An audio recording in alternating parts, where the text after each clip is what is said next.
All right, guys, in today's video, we're going to watch the International Investment Forum that MMAT did back on May the 19th, 2022. And we're going to go over the whole video here. It's about 39 minutes long, so I'm just going to let the video play through so you all can watch it. And we will go back and do separate videos breaking down key points if need be. So smash thumbs up, leave a comment down below, and hope you enjoy the video. Be with you today. My name is Rob Stone, Vice President, Corporate Development and Communications with Metamaterials, Inc.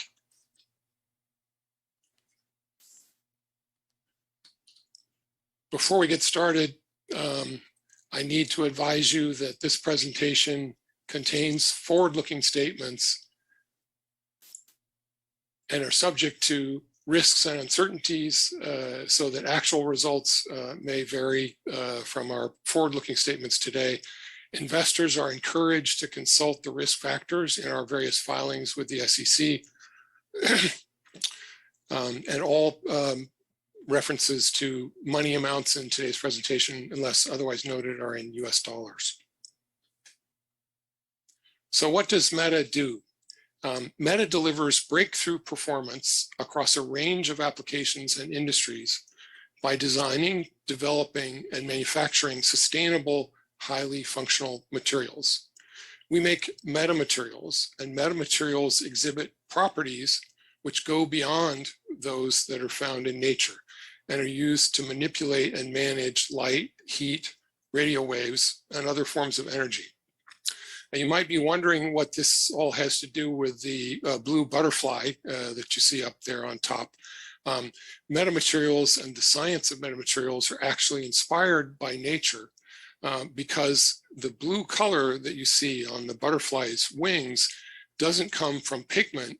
It's actually resulting from the nanostructure of the insect's wings and the way those tiny structures interact with light. Meta has three key advantages: speed, scale, and cost. Our system is based on software aided by machine learning and artificial intelligence, and that allows us to design a library of new patterns for different applications. Typically, in a matter of hours or days, we can come up with new designs and samples for our customer, instead of a process which, using traditional chemistry, might take months or even years.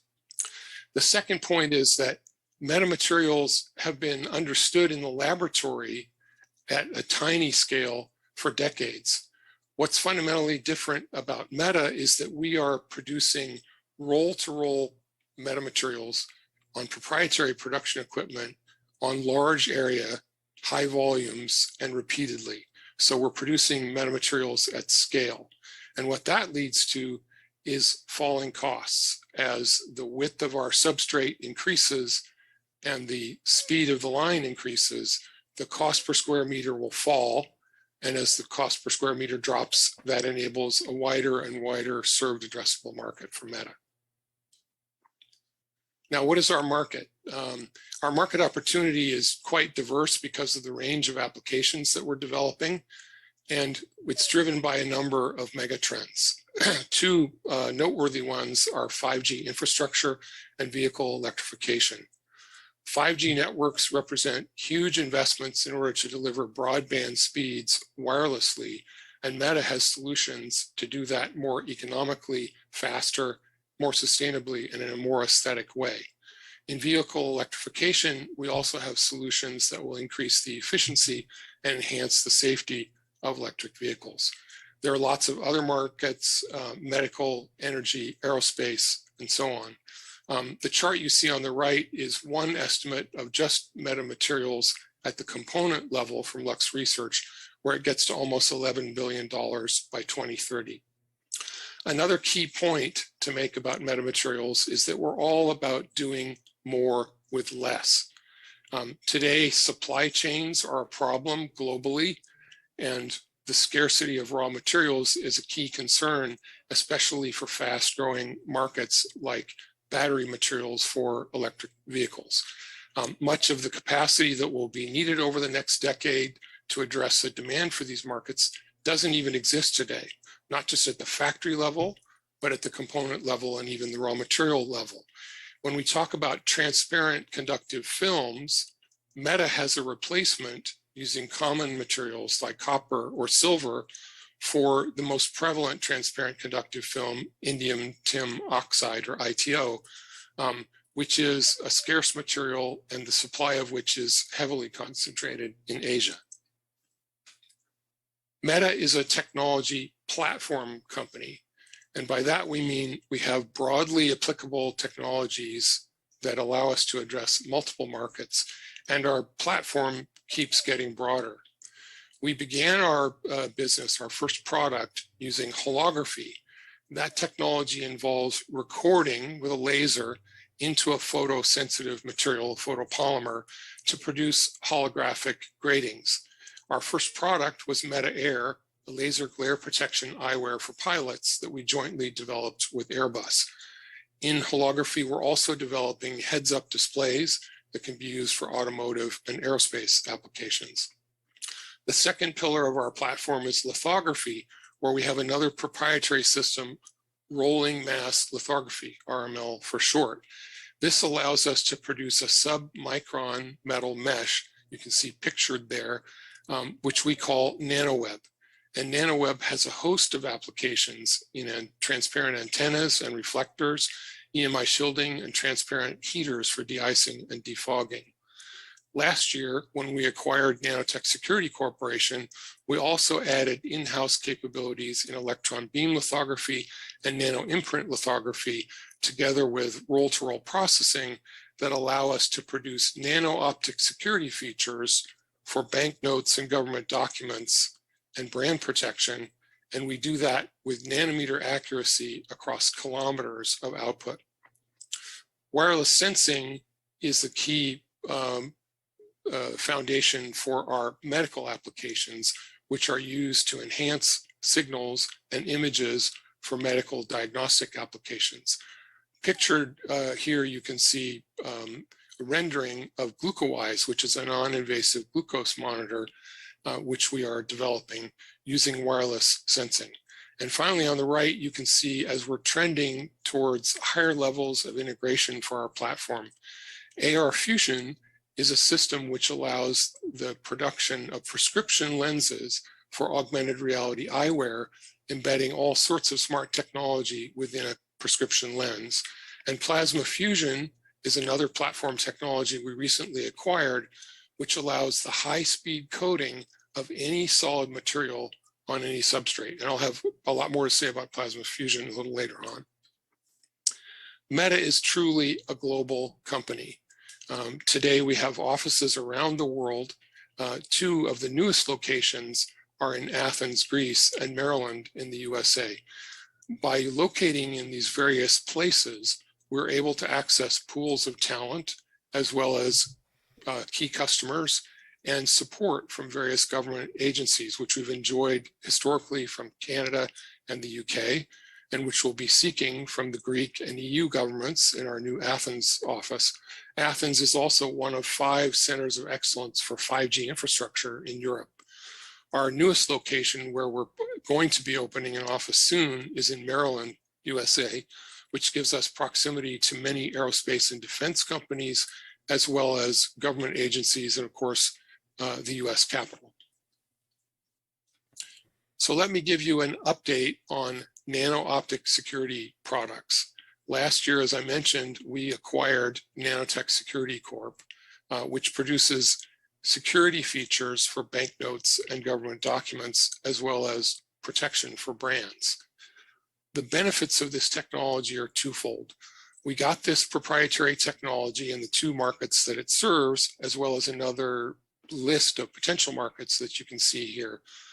It also allowed us to jumpstart our manufacturing scale-up, bringing in-house e-beam lithography, nano-imprint lithography, a range of other manufacturing technologies, but even more important, a team with decades of experience in roll-to-roll production, already producing kilometers of material. Now, pictured on the upper right of this slide, you can see a banknote with color optic stripe. This is a proprietary new security feature which is recently featured in the Banknote Technology Report version 8.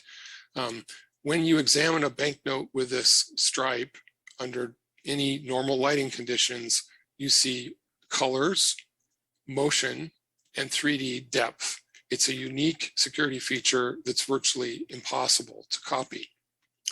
Now, just before we acquired Nanotech last year, they announced a new frame agreement with a confidential central bank for whom we are developing a new security feature for a future banknote. That agreement as of last year was $41.5 million over a period of up to 5 years.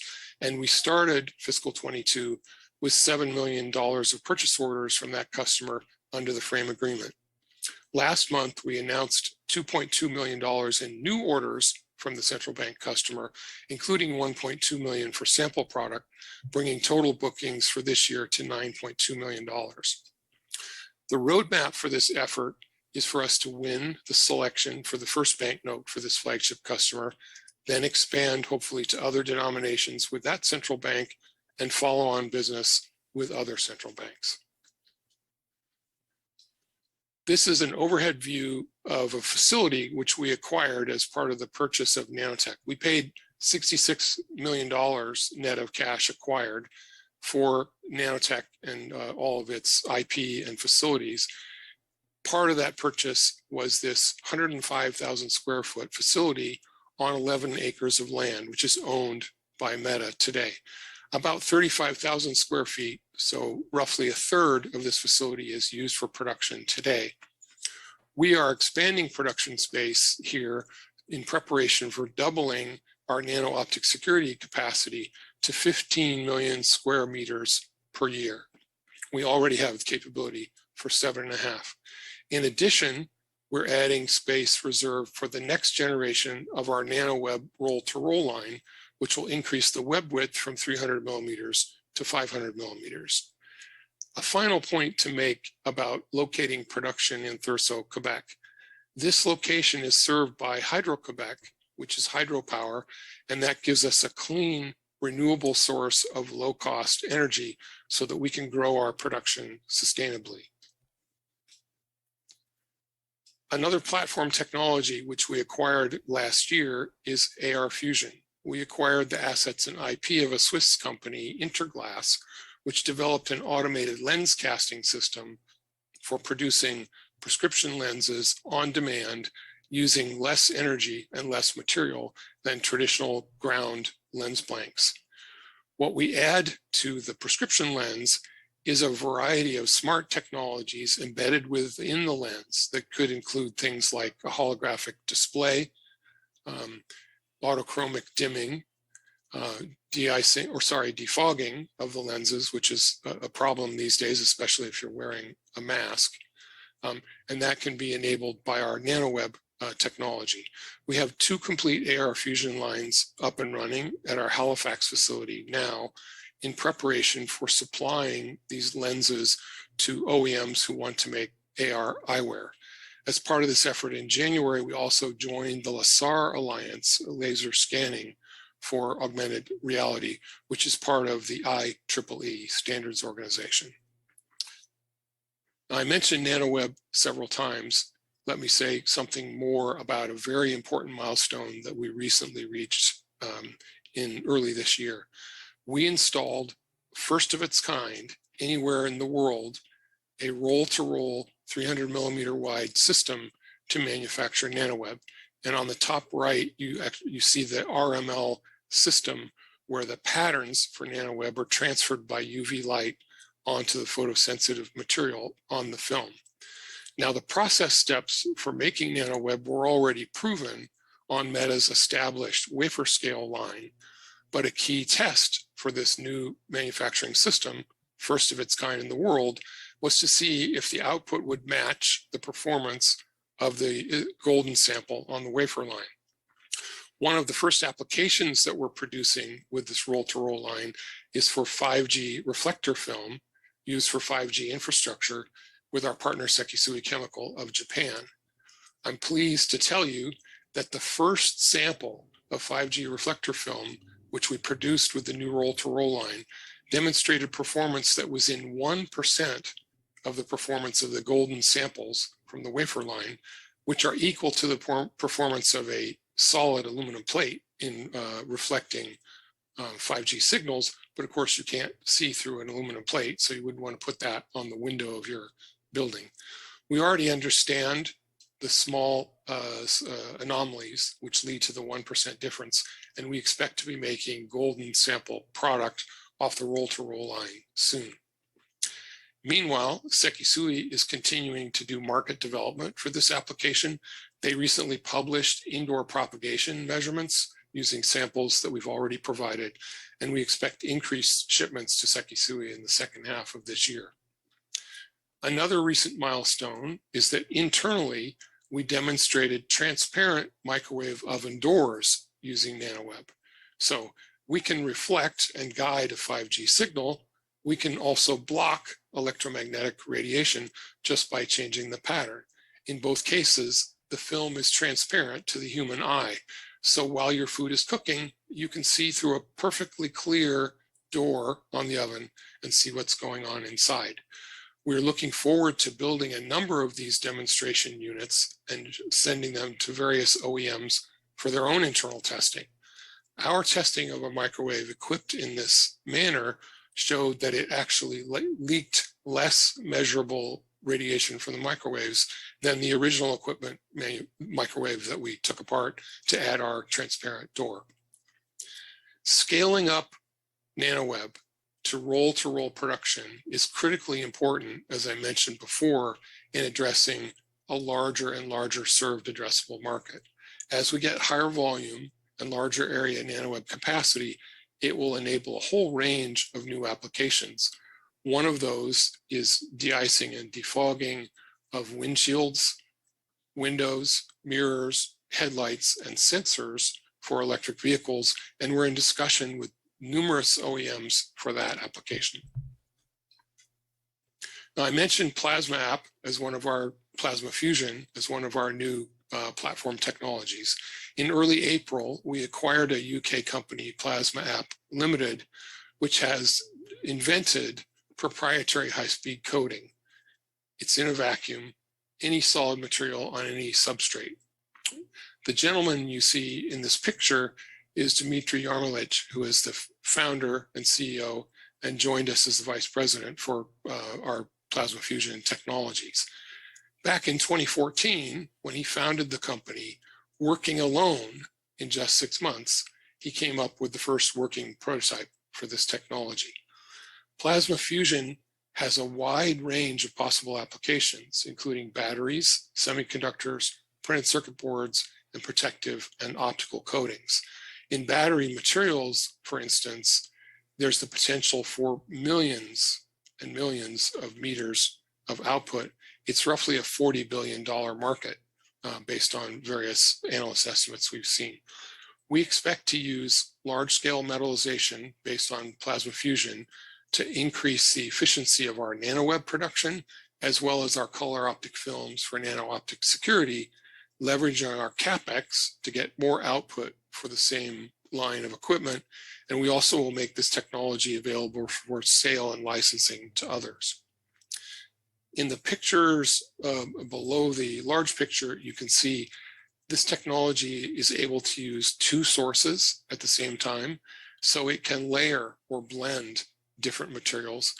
And it's also able to fuse the deposited material onto the substrate in combinations that you wouldn't otherwise expect. For example, plasma fusion is able to coat and adhere copper onto ceramic substrates and even onto Teflon. A key part of Meta's strategy is intellectual property. We're building a very large patent portfolio, not with the expectation that we would trade patents with others, but as a moat around our market so that we can continue to enjoy strong margins for our investors and maintain our proprietary advantage. As of the Q1 report, which was a week or so ago, we had 302 active utility and design patent documents. 175 of those are issued, including 1 design patent. In the United States, we have 38 issued patents and 30 pending applications in the US. And elsewhere around the world, we have 137 issued patents and 97 pending applications in 24 other countries. I mentioned that our portfolio is growing fast.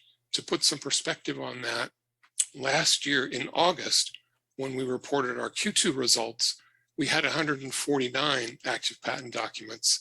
It's more than doubled in less than a year since then, under the leadership of our new Chief Intellectual Property Officer, Shan Kerner, who joined us last year in September. I want to mention specifically one very recently issued patent. We had a press release about that just last week, which is the first US patent for our non-invasive glucose monitoring system known as GlucoWise. I mentioned briefly on the technology platform slide. This foundational US patent covers the film, metamaterial films, and various configurations of the system for reading biomarkers on different parts of the body. It covers the metamaterial anti-reflective film, which enhances signal penetration through the skin. And it covers the dual sensors, radio wave and optical, that are used to measure the signals that are transmitted through the tissue. The roadmap for this device is to produce first a tabletop device, like you see pictured on the bottom of this slide, followed by a portable and eventually a wearable device. The woman you see in the picture here is Dr. Helena Cano Garcia. She is the lead inventor on this patent and a longtime Meta employee. Meta has a wide range of market applications which we're beginning to commercialize in different verticals. And in order to capitalize on all the opportunities we see in front of us, we're building a world-class organization, including bringing in executives with decades of experience at much larger organizations. Last month, we announced 2 key additions to the executive team, who you can see pictured here. George Francis, our new Chief Information Officer, has over 25 years of experience in a range of sectors. He has led the design and implementation of IT architecture systems and cybersecurity elsewhere, and he'll be doing that for Meta, also helping us address our global regulatory and compliance needs, and providing insights into the potential to monetize some of the data that will be generated by our emerging products, especially in the medical field. Dr. John Yanis Antionadis joined as EV Head of Engineering and Electro-Optical and Infrared Systems. Yanni has over 35 years of experience in system, hardware, and software development of advanced technology systems, and he's a demonstrated leader in both academic, government, and the private sectors. Meta has for several years been very good at developing new breakthrough technologies in the lab. We're now at an inflection point where we're commercializing these technologies, and Yanni will be building a team to drive product engineering and increasing vertical integration of Meta's technology portfolio. He's also located in Maryland and will be heading up the new office there.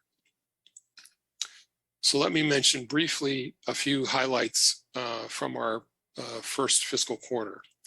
Revenue grew 399% year over year to just under $3 million. The bulk of this revenue comes from development contracts, including our development contract with the large central bank customer. We expect development revenue to continue to be a majority of our revenue going forward, but product revenue will make an increasing contribution as we go through this year and into next year. We finished the quarter with $30.2 million in cash and cash equivalents, including a small amount of restricted cash. Meta has no debt except for about $3.3 million in no interest loans from the Atlantic Canada Opportunities Agency. In the first quarter, we reported a net loss of $18.4 million. Included in that loss were about $6.2 million in non-cash expenses. So on a cash basis, operating expenses in the first quarter were in the neighborhood of $12 million. So let me just summarize and leave some time for questions. Meta is a company, a category creating company, the first metamaterials company listed on the NASDAQ. And we are leading the inflection point in the industry where metamaterials come out of the lab and begin to be produced at scale. We've assembled a team of multinational subject matter experts with a company of approximately 150 people. Almost 40% of our employees are PhDs. I mentioned our broad and growing intellectual property estate, our software-driven design and simulation tools, and our proprietary production platform. Every product that Meta has on offer today is covered by at least one issued patent, either in the products or in the technology that's used to manufacture it. We're establishing global partnerships with OEM and Fortune 500 companies, and we have access have had in the past and expect to have continuing in the future access to non-dilutive government funding to help augment our own cash position. And with that, I'm happy to take your questions.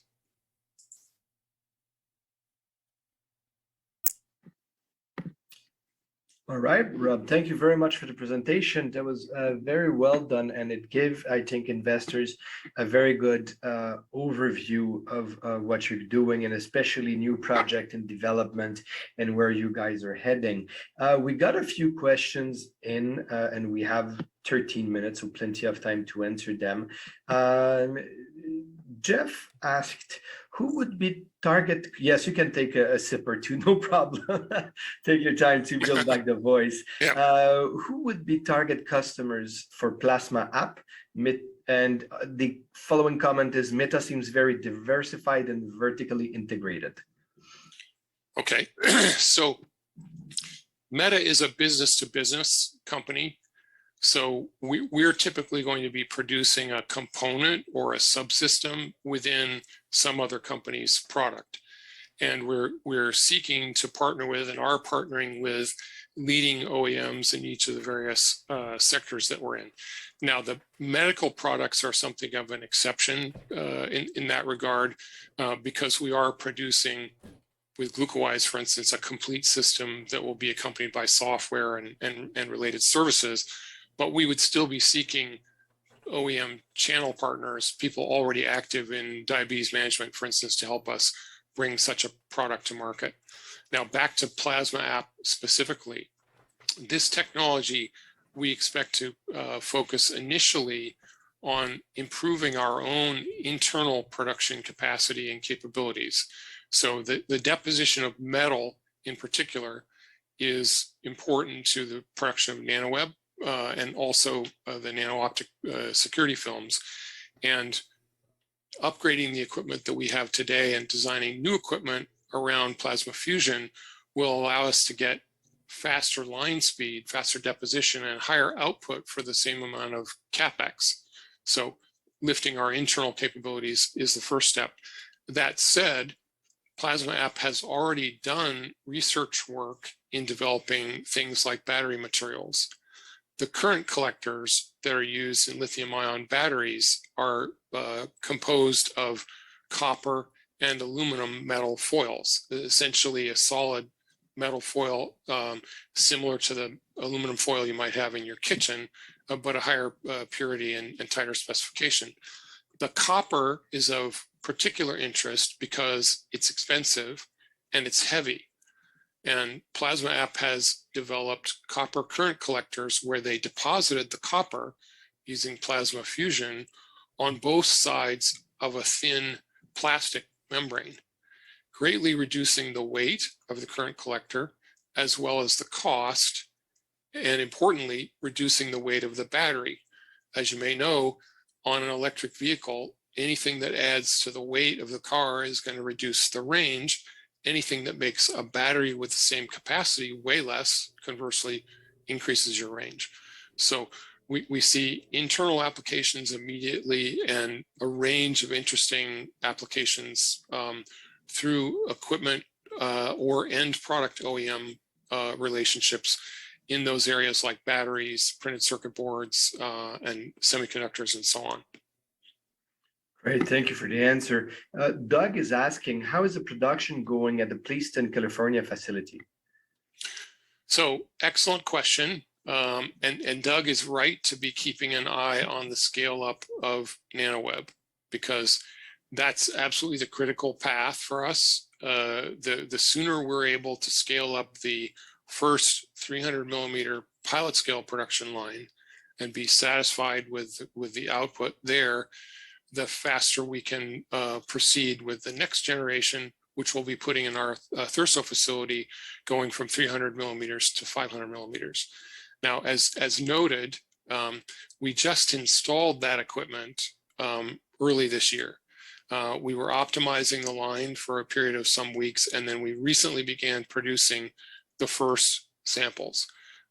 So what we've had to say about that so far is what we said on the Q1 webcast, which is that the first article, which was designed for the 5G reflector project, was 99 versus 100% of the desired performance. That means we're not quite there yet, but that's a whole lot better than saying, well, we're making samples, but they're not close to the design specification. So that was a major milestone. Once you have the recipe right, so you're getting the desired performance characteristics, then the focus would be on things to increase the throughput of the line, reduce the material costs, essentially get higher output and reduce costs. And we will, of course, have something more to say about that each quarter as we go by. Absolutely. And Doug is following up with is there an update on the construction? Construction. Okay. We have construction going on in a few different places. So let me just go. I'm not sure which one he's asking about, but let me go through the list. I didn't mention Meta's new 68,000 in my prepared remarks. Meta's new 68,000 square foot headquarters facility in Highfield Park in Dartmouth, Nova Scotia. That is under construction, and we expect to move into that facility so later in the summertime. That's going to be really helpful to us because we've outgrown the incubator facility at One Research Drive. We can't fit any more people into that location, and we've moved into a couple of different satellite locations with part of our operation nearby to Research Drive and finance and admin people in a different spot in Dartmouth. So it will be fantastic to get everyone under one roof and have a showcase customer training center where we can bring existing and prospective customers later this year in Halifax. As mentioned, we're roughly doubling the floor space available in our Thurso facility, and we expect to be putting additional equipment into that facility later this year and into next year. We're also expanding lab space in Burnaby, and we're retrofitting a building in Athens. We're already hiring people there, but the new office facility is still being renovated in Athens. So we've got lots of construction going on. Perfect. So I hope that answers Doug's question. You didn't text back the specific of which location, so I guess you covered them all. When is a realistic timeline for scale up and significant revenue ramp? How long until mass commercialization for the 5G film, assuming that that's the first major market that you wanna go in? Ask William. Okay, excellent question. We are a development stage company shifting into commercialization.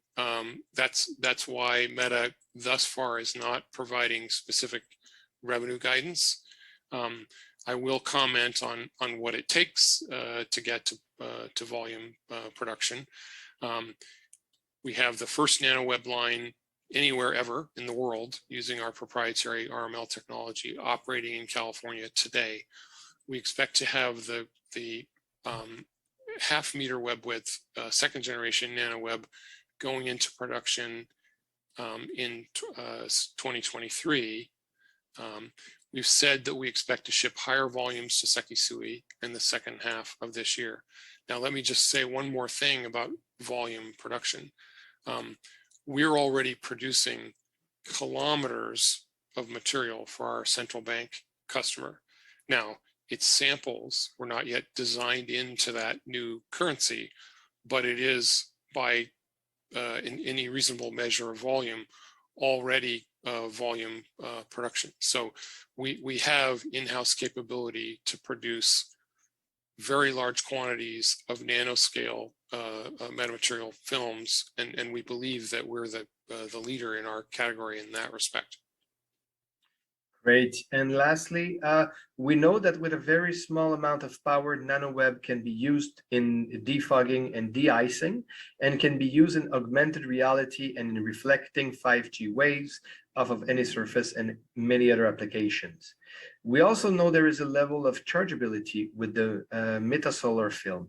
Can you elaborate on how much energy this material can transfer to it? Or how much energy can Nanoweb essentially store with the aid of plasma fusion?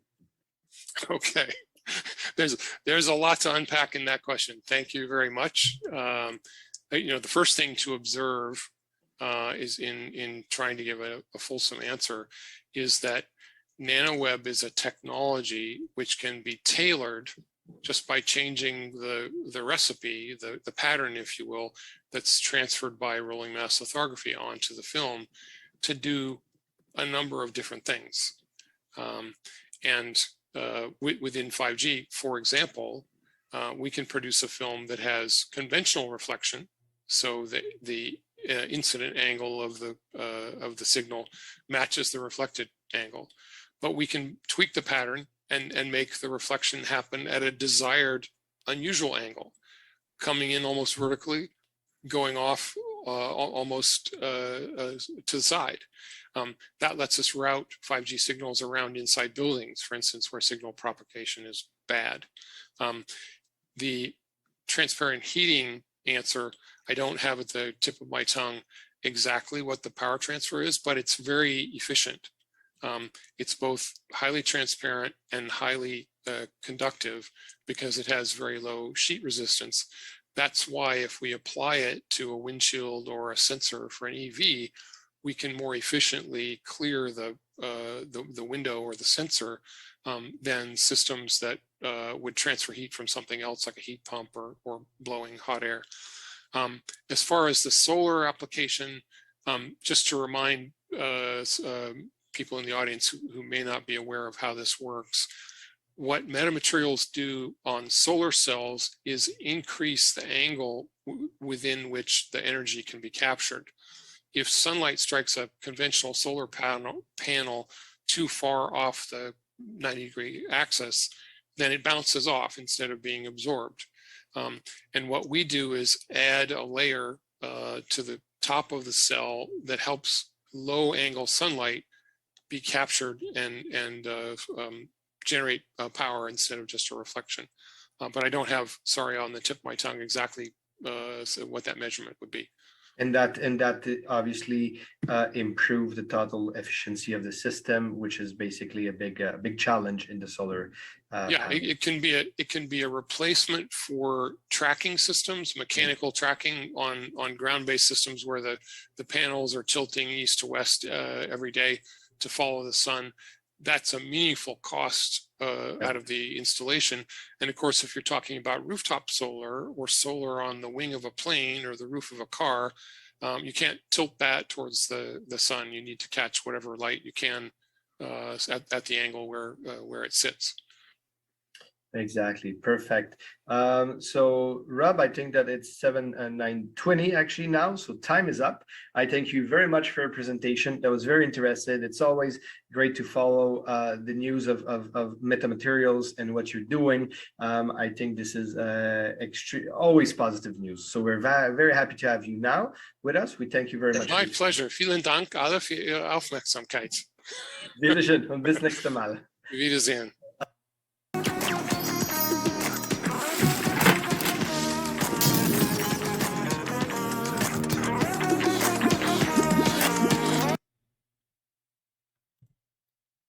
All right, guys. So hope you enjoyed that interview there. Rob Stone did a great job. And comment down below any questions you have. And if you want me to do a breakdown series of that, leave a comment down below and we can break it down into separate parts so it won't be as long as the video. So hope you all enjoyed. Make sure you leave a comment down below and I'll catch you on next video, guys. Peace.